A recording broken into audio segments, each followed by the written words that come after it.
All right, in this lecture, we're going to talk about chemical equilibrium. Now, chemical equilibrium applies to reversible reactions, which are actually most reactions. So let's start with that. Let's start with reversible reactions. So I've used this reaction a number of times because I remember it easily. But let's look at it. There's the combustion of hydrogen. This is something that might happen in a fuel cell of a car. Now, in hydrogen combustion, we'll see that our reactants are hydrogen and oxygen, and they are going to form water as a product. Now, we've talked about another one, which is the splitting of water through photosynthesis.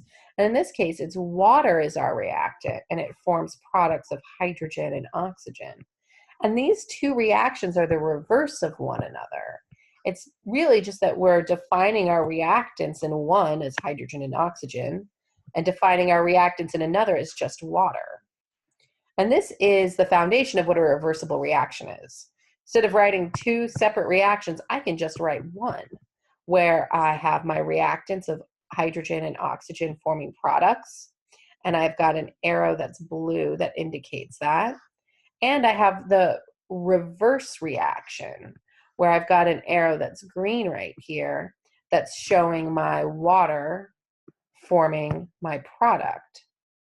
So I have this arrow that goes back and forth to show that this reaction can either go the forward direction or it can go the reverse direction. And in this case, if both of these reactions are taking place at the same time, which is what this is saying, then my reactants are strictly defined by which of my, which side of this is on the left-hand side. So the left-hand side will always mean the reactants, and the right-hand side will always mean the products. And I'll indicate a reaction is reversible with these arrows pointing in different directions. So it'll either look like two full arrows going in opposite directions, or two half arrows like this going in opposite directions. And both of these show a reversible reaction.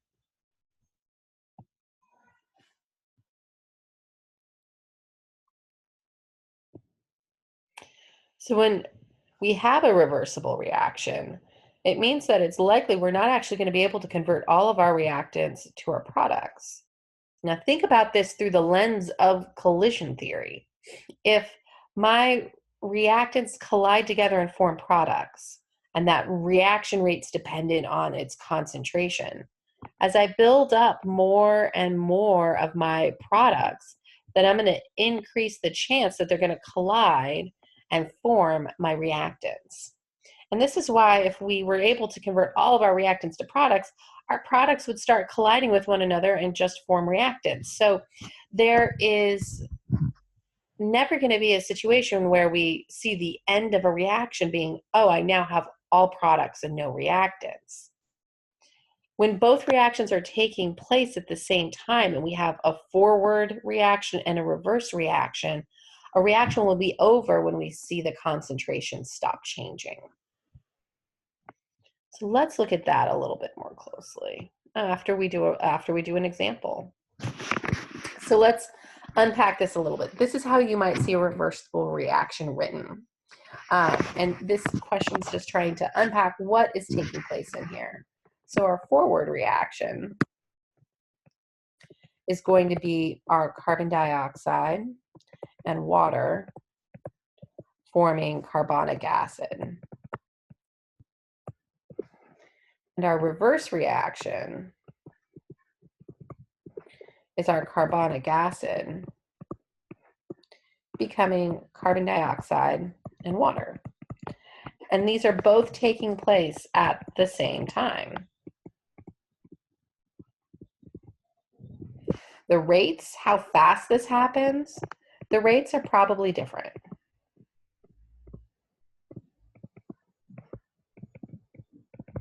And we're going to call the carbonic acid decomposing to carbon dioxide and water the reverse reaction because it was written as the product.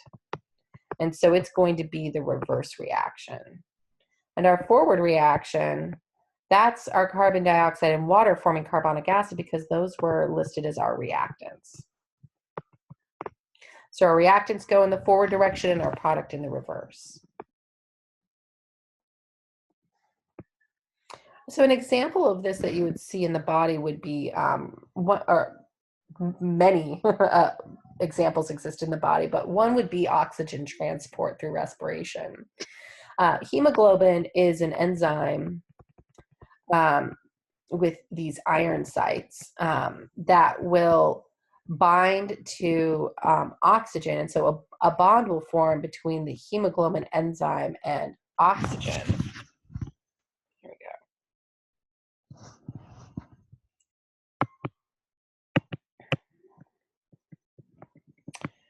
go. And this is a reversible reaction because when our hemoglobin binds oxygen, it's going to use that, the hemoglobin will transport the oxygen to cells, but it must then release it. And so we'll see that this needs to be a reversible reaction so that way we'll be able to transport oxygen and then deliver oxygen. Respiration also has another reversible reaction in it that's common that we just looked at, and it's that carbonic acid and carbon dioxide. So in our bodies, carbon dioxide dissolved in water will form carbonic acid. And this reversible reaction, sorry.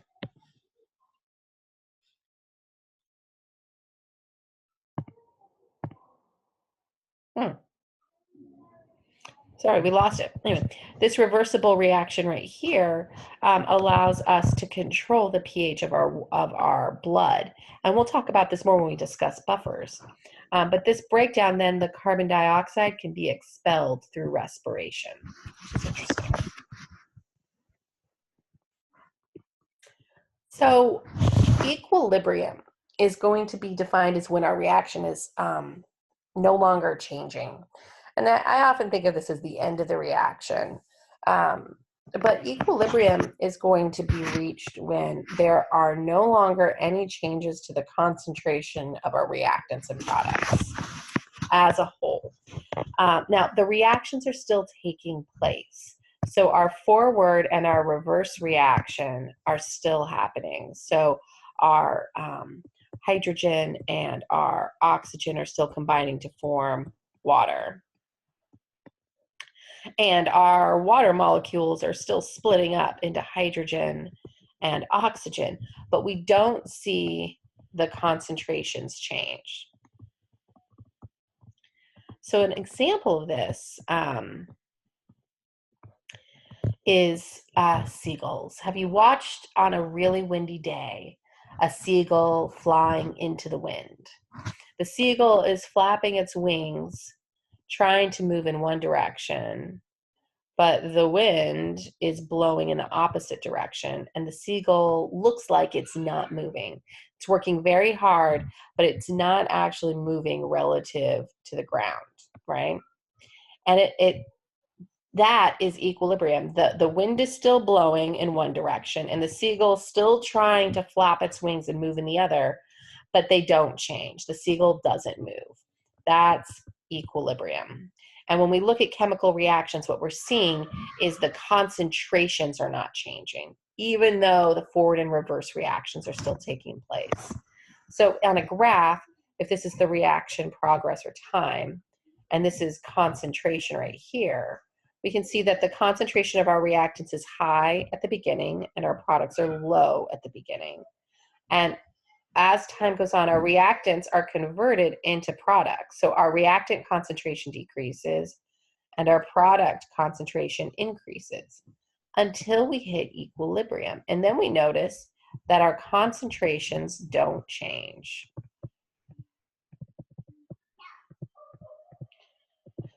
This means that the rate of my reactants becoming products, the rate of my forward reaction and the rate of my reverse reaction of my products becoming reactants are the same. So the rates are the same, the concentrations don't change, but it's very likely that the concentrations will be different. Let's look at this in kind of a snapshot view. So this is carbon dioxide and water forming carbonic acid. Our carbon dioxide and water are the reactants. So at 0 minutes, so the very initial part of our reaction right here, we have all reactants and we have 0 products. And so we only have the forward rate of our reaction occurring. There's no products to collide to form reactants. Now, as time goes on, we build up products. And now our reactant concentration has decreased. Remember, we said the rate of a reaction increases if our concentration increases. So the rate should decrease if our concentration decreases. So now the reactant concentration is smaller, so our rate is a little bit smaller moving forward. And our concentration of products has increased, so we have a little bit of an increase in our rate of formation of reactants. All right, now a little bit later, we'll have even more products. So our rate of the reverse reaction will increase as the rate of our forward reaction decreases, until we reach a point where our rates are the same. And when the rates are the same of the forward and the reverse reaction, then it'll look like the concentrations stay the same. Now the concentrations are not equal.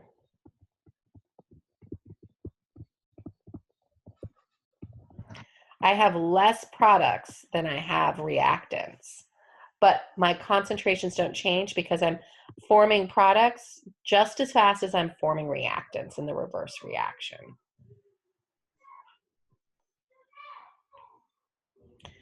So I can characterize this and communicate it to someone else by expressing the ratio of my reactants and my products to one another. And we call this the equilibrium constant. The equilibrium constant is equal to the concentration of the products divided by the concentration of the reactants. Our products are always on the top of this fraction, so that way we can communicate it to each other and know what we're talking about.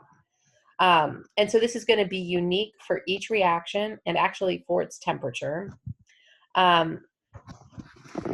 And it depends on the concentration of the reactants and products at equilibrium.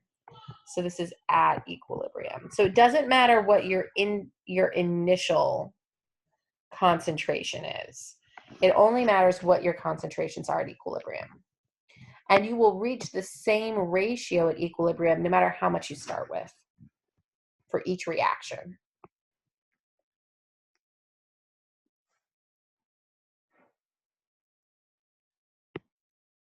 All right, sorry, my computer's lagging a bit. So if we had a theoretical reaction where we have A and B, and my lowercase a's and b's are really representing my coefficients.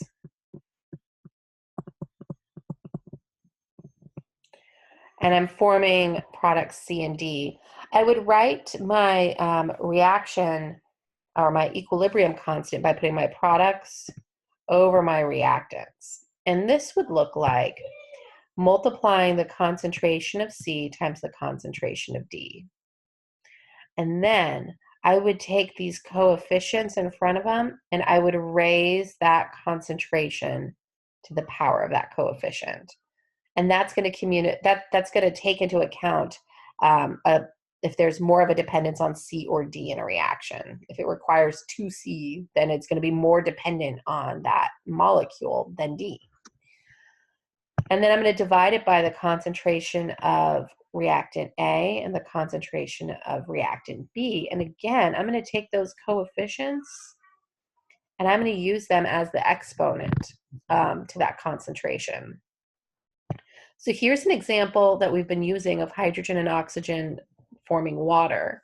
So to write this is all in the gas phase. To write this out, I would take my concentration of hydrogen, and since it has a coefficient of 2, I'm going to raise it to the second power. I'm going to multiply that by the concentration of oxygen I have right here. And since it has a coefficient of 1, I can put a coefficient of 1 here if I want, but it will just be itself. So that's the bottom of my equilibrium constant equation. And then on the top, I'm going to put my product. That's the concentration of water. And since it has a coefficient of 2, I raise it to the power of 2. These concentration units that we're going to use are going to be in moles per liter, so molarity, which unfortunately we learn about in a later chapter, in chapter 8. So then we can plug these into our expression and we'll get a number that communicates that ratio at equilibrium. So let's try writing another one of these. Our equilibrium expression is always going to be our products over our reactants. So in this case, my product is carbon dioxide. So I'll have the concentration of carbon dioxide. And these square brackets with something inside, these always mean concentration, which is how much we have in a given volume. So it's how many moles in a volume, usually 1 liter. And since I have a coefficient of 2 here, I'm going to square this. Now I'm going to divide it by the concentration of my reactants. I've got carbon monoxide, and it has a coefficient of 2, so I'm going to square the concentration of carbon monoxide. And then I'm going to multiply this by the concentration of oxygen. And since it has a coefficient of 1, I'm just going to leave it alone. And that would be my equilibrium expression. And then if I knew the concentrations at equilibrium of carbon monoxide, oxygen, and carbon dioxide, then I could plug those in and calculate K. So that's how to do step 1 here. So calculating that equilibrium constant, first it takes writing out that equilibrium constant, or that equilibrium constant expression. And so we've done that. Now the next step is to substitute in the concentrations that are given to you in the problem or that you calculate. So in this one, let's say that we had 0.5 molar A and B, my product, and 0.25 moles per liter of both of my reactants. So M equals moles per liter. This is molarity. If you're curious about it, check out the chapter on solutions. So I'll plug these values in. And so for my product concentration of 0.5, I'm going to square it. And I'm dividing it by 0.25 divided by 0.25. And I get this number right here, 4. And this is my equilibrium constant.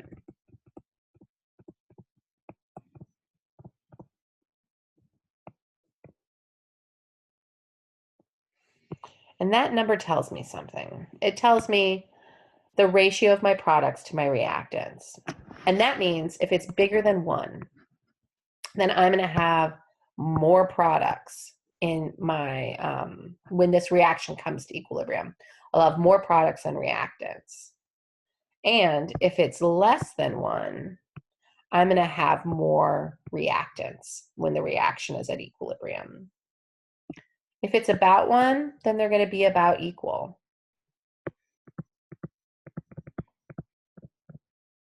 I think your textbook or likes to say if something is between 0.01 and 100, that's the same as saying K is about equal to 1.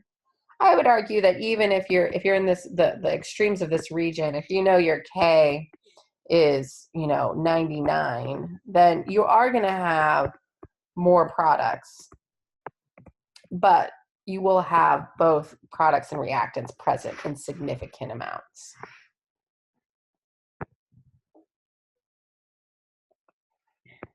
So let's do an example.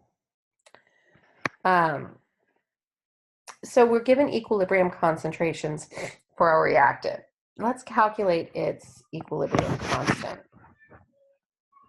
So our first step is always to make our equilibrium constant expression. So this is going to be K. It's going to be equal to our products, which is H2O to the third because of that coefficient there, times PO4 to the negative 3, and no, just a coefficient of 1, divided by H3PO4, coefficient of 1, so I will leave the exponent off, times hydroxide ions, and there's 3 of them, so it'll be cubed as well. And I'm given information about these at equilibrium. I've got 3 molar hydroxide, got 1 molar of phosphoric acid, and I've got this real small number of PO4 3 minus. And I have no information about water. And here's why. Water is a liquid, whereas everything else here is aqueous. And that aqueous means there is lots of water around. Water is the solvent. So we are not going to be able to measure the concentration of water dissolved in itself, especially when there's a lot of it. So we're not going to be able to track this. So we say that this water, it's just going to be 1, because there's so much of it around that any change in our product amount of water won't have a meaningful change in our water overall. In fact, we say that anything that has a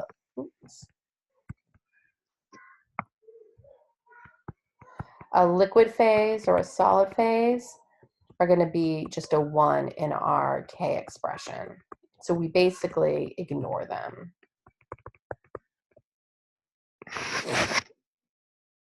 So now I can plug into my K expression with the values that are given to me. My PO43 minus, that's this 1.2 times 10 to the negative 8th molar. And our hydrogen, or our phosphoric acid right here, that's 1 molar. And our hydroxide was 3 molar to the 3rd power. Our units of molarity we're going to say they kind of cancel, even though unit-wise they don't. And we typically report our K expressions as unitless. Please make that easier. So now plugging this into a calculator, which I'm doing right now, we'll divide our 1.2 times 10 to the negative 8th by 9, or sorry, 3 cubed. So 3 times 3 times 3. I recommend figuring out your calculator's version of exponents, so 27. We'll get an answer of about 4.44 times 10 to the negative 10. And that's our K. That's our equilibrium constant for this reaction. So then the question is, does this reaction favor products or reactants? Well, this is a small number. This is significantly less than 1. And so that means that we will see a lot more of our reactants when this is at equilibrium than products. And so we can say that reactants are favored. All right, that covers equilibrium expressions. We're now going to see what happens at equilibrium when we change them with Le Chatelier's principle in the next video.